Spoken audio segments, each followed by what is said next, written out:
What's going on, y'all? I have got an aftermarket gas tank from Duke's, Saw Salvage, Traverse Creek, whichever you want to call them. Anyway, this is one of the first 661 tanks that I've seen in an aftermarket version. I've got a busted tank on this 661, and then we can talk a little bit about how Johnny Cash delivered this, because it's been everywhere. All right, so let's dive right into this. Let me open this up and see how this fared with the extra mileage. One of the reasons I like buying from Traverse Creek is that whoever's in their shipping department, I mean, these guys don't mess around. I mean, it's in the mail the next day. For whatever reason, 99% of the time, whatever I order from them is here in just a matter of a couple of days. So there must be some straightforward route that goes from Pennsylvania to the upstate of South Carolina. So we've got, I ordered this before the 4th of July, and in 2 or 2.5 days it managed to get from Pennsylvania to the upstate of South Carolina. And then Thursday was the 4th, so I said, okay, sure, this will be here on the 5th, because it's actually in town. But then I went to go look to see if it was going to be out for delivery, and it had gone to Seneca, which is about 30-40 miles away from here. And I'm like, well, that's strange. And then it went to Charlotte, and then, which it had already been in Charlotte. My tracking list has 15 different times it was scanned. So anyway, from the time it was actually in town to the time it got back to my house was 1 week. This is the second one of these gas tanks that I've done. First one, I actually had multiple issues. And what I didn't see, and this is kind of the important thing, I didn't even think about it. In the description, this says this is for a 661, the traditional carbureted version. 99.9% of the 661s I've worked on are all M-tronic, and the linkage is different. I was going to try initially and use it standalone, and I'm going to take you in here and I'm going to show you some small differences, and you may not even be able to notice side by side, but I'll tell you, it's off by this much, which might as well be a mile. All right. So what we have here, let me get you a little bit more light on this. So this right here is your choke lever. All right. And that's different, and it's actually set off to the side some more. So we're going to have to harvest out this bracket right here that just snaps in. There's like a little snap lock lever right here, and one on the other side under there in no man's land. So the choke's different, the throttle, I think the linkage is the same, but I ended up swapping that out as well. And then back in there, that's a little bit different too, because it's also attached to this. So there's no way you can make that work. There's no choke lever here for you. So unless you have a 661 CM, or you have a traditional 661 with, the tuning screws on the carburetor, this is, you know what I'm saying. This is only for a 661, and the vast majority of 661s out there are M-tronic. On the bright side, all this is laid out. You'll probably have to drill that because this hole's not deep enough. And I had issues with the tank vent as well. So let's get into this. I'm going to strip this down and pull everything out. I can walk you through that, and we can do a whole how-to. Now, the beauty of this, if you're still with me, is that if I called up Steel right now and said, hey, I need a replacement gas tank, I want to say they're like 250, 275 bucks. And obviously, he needs a new gas tank. I think this is about $115 delivered. So for a little bit of headache and a little bit of effort, we're going to make this work. I did notice that one of the ears is busted off. You see how that's got that right there. There's supposed to be one over here too. So we're gonna have to use this handle cover. I will tell you from previous experience that before you do anything, before you start stripping parts off of here or whatever, check to make sure if you have any way possible to see if this actually holds pressure. So the first one of these that I got, and again, this is the second one I'm doing, when I turned it on its side, it actually it was just pouring fuel out of there.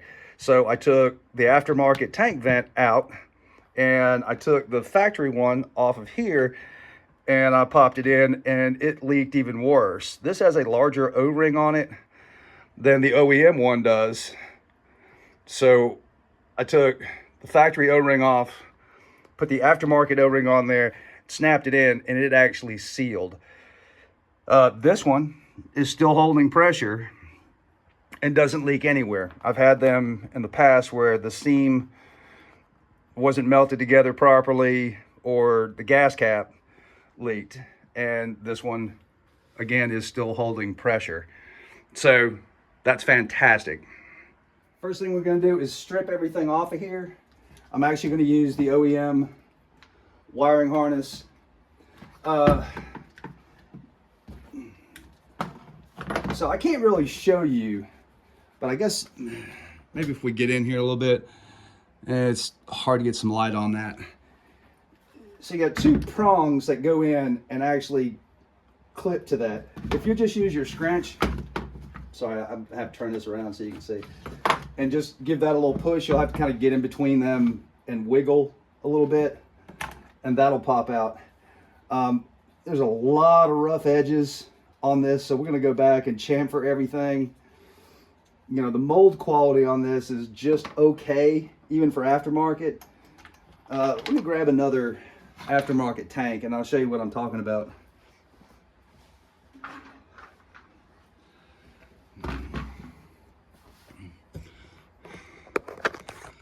You know, this is definitely like a copy of a copy, or the mold that they used on this.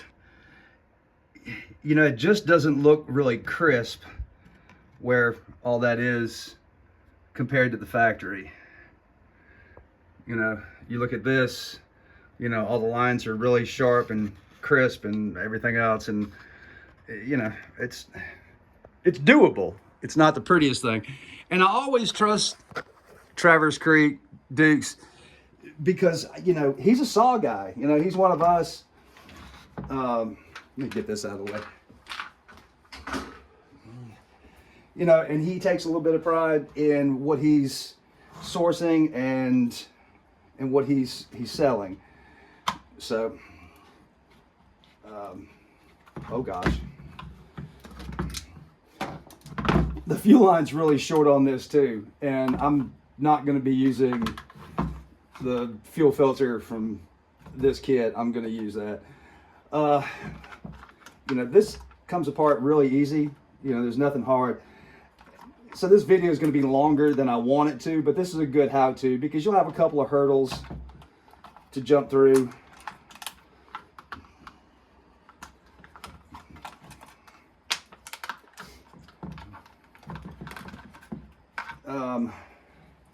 Yeah, let's see if we just can't remove. Let me tap out this trigger.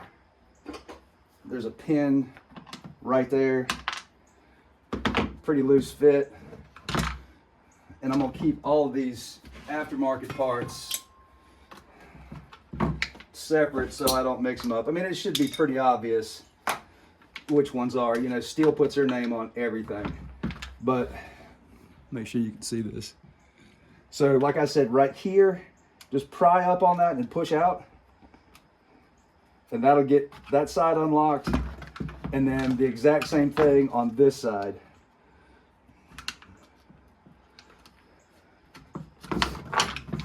And now we should be able to slide this whole giddy up out. And it'll make it easier swapping out this fuel line, because I'm telling you, you're gonna really have to pull on that, which is never a good idea. I mean, obviously it's fine as it is, but changing out fuel filters down the road is gonna be a bear. This fuel line right here does not feel like it's super good quality. I'm going to tear this down and get everything cleaned up, and I'll bring you back. I don't know how delicately I can do this, or graceful I can do this, but all four of these bolts are the same.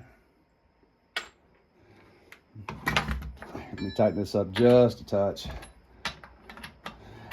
I don't use my saw vise every day, and so far as I know, and I always have to plug Scott Coons. So I don't think that telephone number is still good, but Tree Monkey, Scott Coons, and he's in Wisconsin. He makes these, they're super nice. So there's like a little cam lock on these. So once you lock it down, if you need to get the handle out of the way so you can work, see what I mean?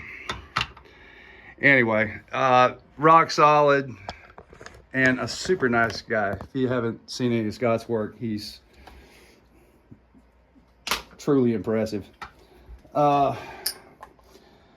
So now we come down here. I don't know if you can still see me. We'll back you up just a little bit.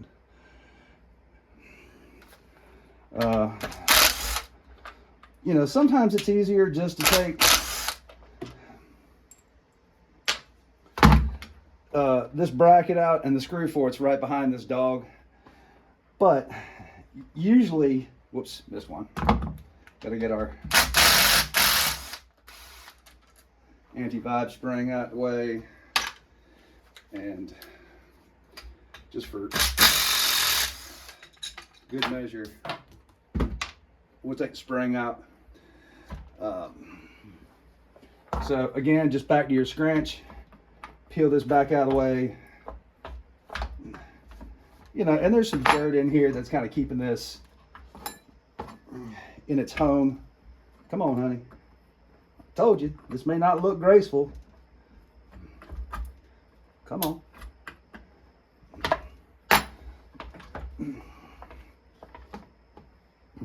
You get the idea. You don't have to sit here and watch me struggle with this. I'm going to get that taken loose and then just peel that off. And then I'm going to go out and degrease this a little bit more just so we can work. This bushing right here is toast. I would highly recommend replacing this foam crumbling mess. You'll see what it looks like when I try and take this out of here. It's just going to disintegrate. Gordy at West Coast saw, as part of the Fowler's kit, that bushing right there is made out of like neoprene or something, or some kind of urethane bushing. It firms the saw up really nice, and you don't have to turn around and replace it, because like I said, it's a wear item. You have to replace them on a regular basis. Okay, with everything out of the way, I've got this bushing out. I've got enough flop here.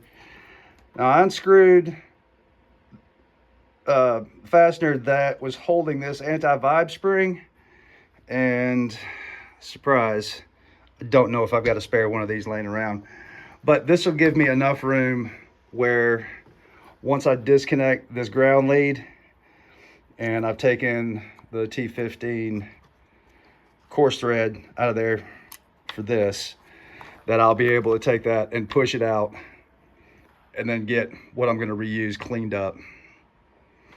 Ugh. Some people just don't know true joy of working on used equipment. Okay, one last thing. So I got the ground wire off of here. I'm going to have to actually take this, we'll call it a spring, but you know, it's a bent piece of metal, and this is part of your kill switch setup. But I've got to get this wire out there for the other contact, I think. Let me, yeah, it goes around, let's see, that right there. See how that's in? Okay, push the intake manifold, that's that right there.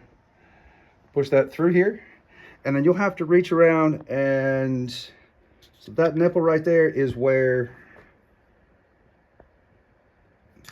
this rubber hose, that's your impulse line. Be careful when you take that off. Just pry on it nice and easy. It'll come off. We're going to clean that up super good before we put this back together. I know somebody out there is going to say when I get done with this, I can't believe you put that back and it was still a little bit dirty. So here's the deal. You have to think about this repair.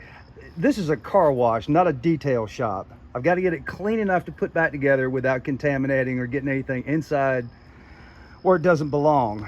You know, you want your saw to be detailed. That's something for you to do on your own time. I know these two fuel lines don't look that much different, and this one looks just a little bit shorter, like it's not that big of a deal. Trying to remove the fuel filter from here, I mean, where's my... So I bent the crap out of my... You don't want to have to yank on a fuel line like that. That's not a great idea. So, you know, just going forward, it'll be much easier. Because normally you can just grab the end of the fuel line and the fuel filter will actually be sticking out of, and then you can gently pry that off. Where this, I was having to stretch it, you know, about that far to be able to get to the fuel filter to pry it off. And while I'm at it, this will actually be a nice bird's eye view. So if you've got a 661, a 500, or I think a 462, I know the 500s and the 661s have this spring roll pin right here. So what we're going to do is we're going to tap this down, because what we've got is only a quarter turn of adjustment. So if you've got a long bar on your 661 or your 500, you're only getting half your oil. So this should be pretty straightforward. Let's see if I can't get a decent angle set up. And with the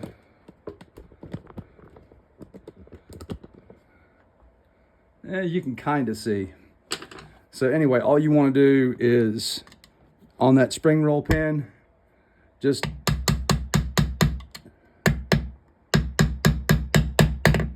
did you hear how that changed pitch? So that's bottomed out. And now you have a full quarter turn as opposed to an eighth of a turn. Oops. So there's the least amount of oil. There's max oil for your bar. Okay, the AV spring. See, it's got the little ball on the end.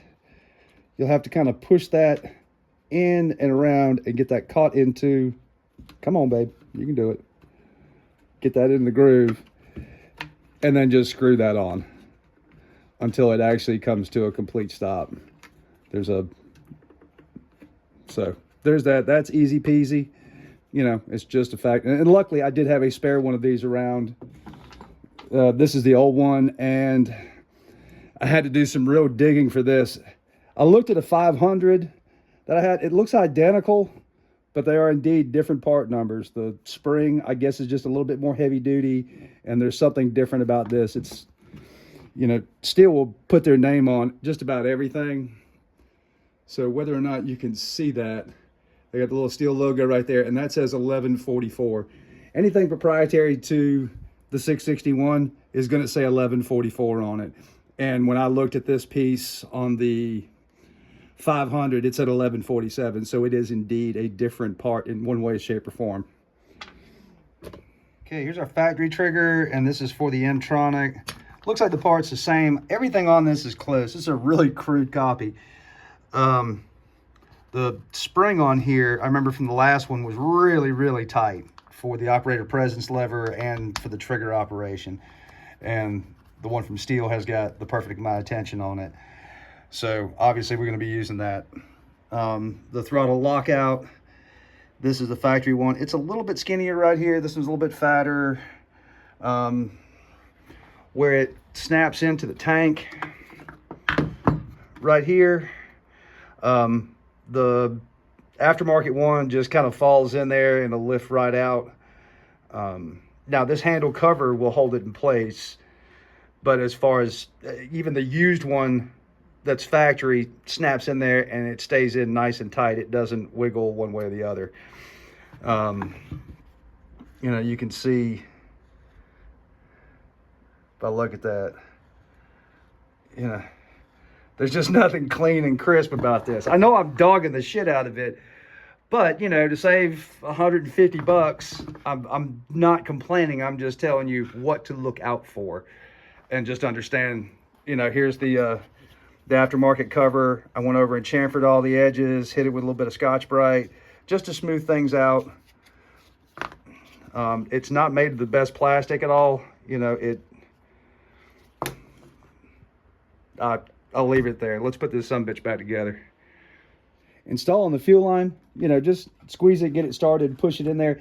You may have to take this, and it would probably be a whole lot easier to install this one piece at a time. And there's a point right there that locates it, and that just snaps in super easy. If you try and leave this attached to it, it's going to fight you. So that goes there. Then we've got our impulse line. That installs from the rear. Just pull it towards you until you can feel it kind of click into position. There we go. Got a little snap out of that. All right, let's pause this and I'll get it up onto the saw. Okay, I've manually fed in the 3 wires that need to go through here. And then you'll see on the side of this rubber grommet where there's actually 2 grooves on the upper and lower. And that needs to be, see how it snaps in really nice. So some of this is actually put together pretty well. And then just for a little bit of stability, I'm gonna grab some needle nose and hook up my impulse line that you can't see happening.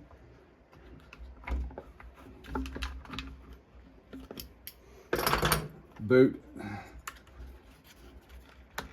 from under.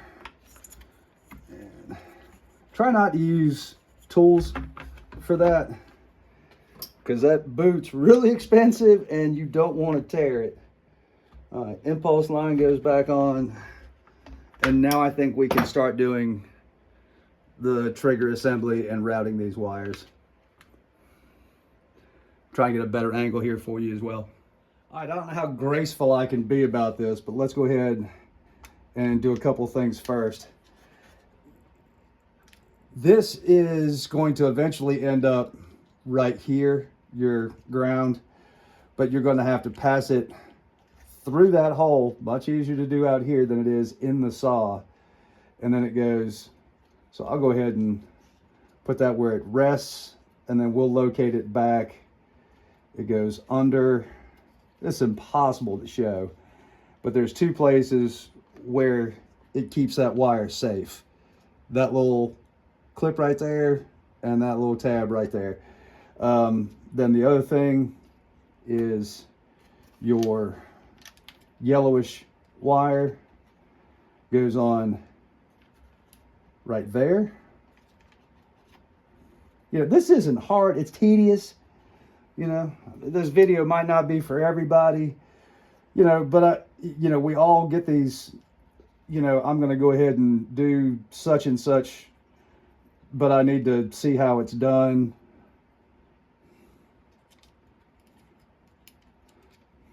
Here, let me pull that down. Oh gosh, come on.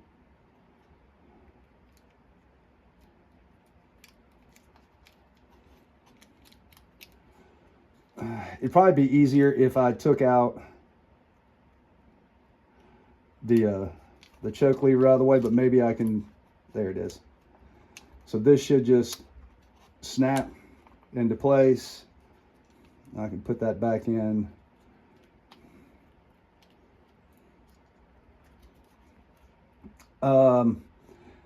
You'll have a pigtail that will clip onto this, and that's from the carburetor. So let me shut this off. Let me get a few things lined up. Thank you for bearing with me if you have to fast forward through. You know, but that's the gist of it. This snapped into place.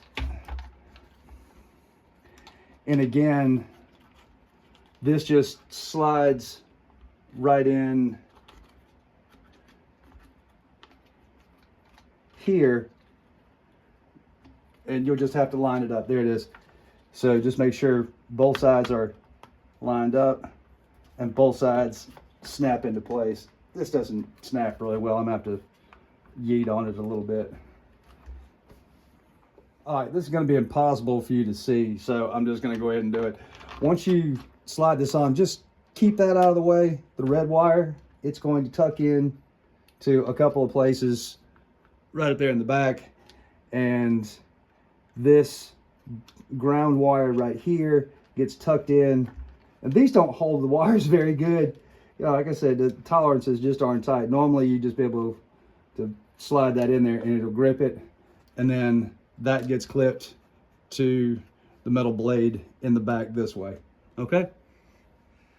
Okay, I just ran this in nice and gentle and it bottomed out right there. So what I'm gonna do is back this screw out, and then I'm going to just run like maybe a 1/16 inch, smallest drill bill I got, down there just so I can get this to start in the rest of the way.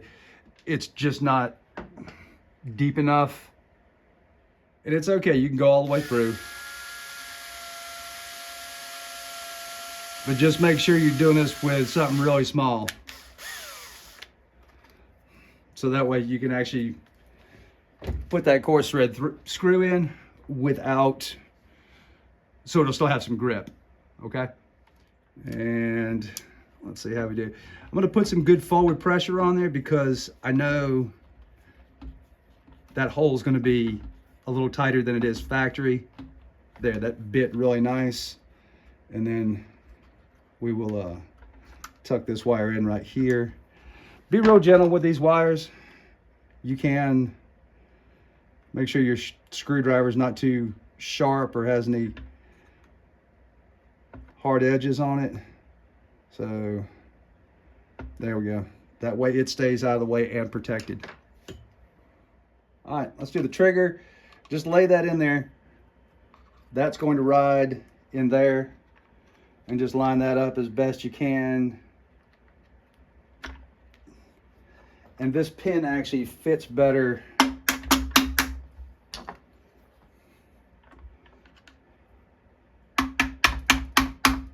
get that about centered midway.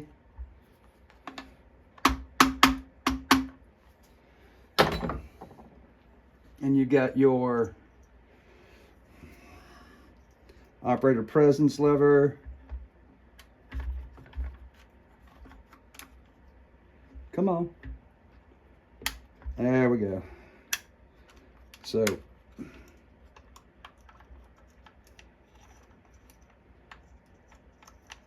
why is it hanging up? Let me see if I can't. There we go.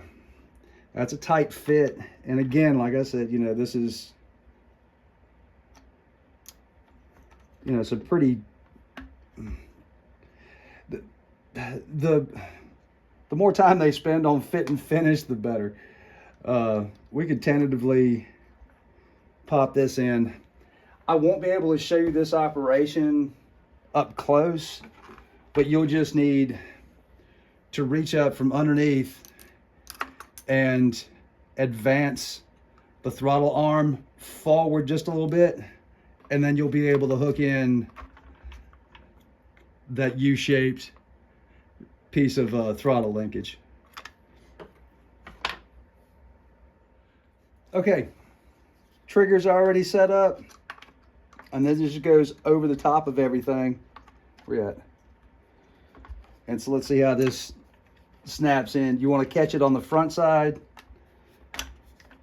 There's two little tabs on the front like this, and they'll ride in and lock forward. All right, that looks good. Hold this forward. Throttle's opening all the way up, closing all the way as well. Okay, all the hard part, all the tedious stuff's done. The rest of it's just slapping the chainsaw back together. So this plastic limiter right here fits in a little pocket right there. It was so loose, it wouldn't fit. So I put a little skinny piece of fuel line on top of, that's nice and snug now, I'm not gonna fool with it. But I put a piece of fuel line over that nub that sticks out, and now this will stay. So just slide this around. Don't put your buffer in just yet. That way you got, you know, maximum flex, and come on, get in there. Get. There we go. So now that that's in,